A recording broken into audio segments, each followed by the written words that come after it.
ప్రమాదవశాత్తు భార్యకు విద్యుత్ షాక్ తగిలి విలవిలలాడుతుంటే ఆమెను కాపాడబోయి భర్త విద్యుత్ షాక్తో అక్కడికక్కడే మృతి చెందిన విషాద సంఘటన మహబూబాబాద్ జిల్లా పర్వతగిరి గ్రామంలో చోటు చేసుకుంది. గ్రామానికి చెందిన దంపతులు రోజు మాదిరిగానే ఇంటికి తాళం వేసి ఇంటి ఆవరణలో నిద్రించారు.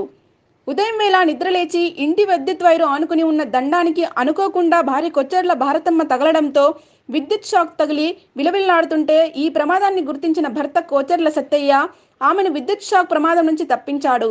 ఈ క్రమంలో దండానికి అతన్ని తగలడంతో విద్యుత్ షాక్తో అక్కడికక్కడే మృతి చెందాడు.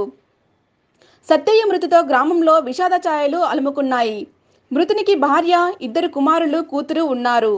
మృతుని బంధువుల ఫిర్యాదుతో పోలీసులు కేసు నమోదు చేసుకుని దర్యాప్తు చేస్తున్నారు.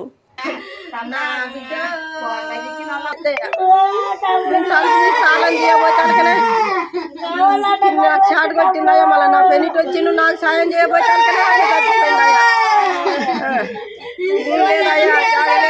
ఇల్లు ఒకటే ఉన్నది నాయన, నీ దండం పెట్ట. నాకేం చెప్పాలో చెప్పరాట్లేదయ్యా. అయ్యా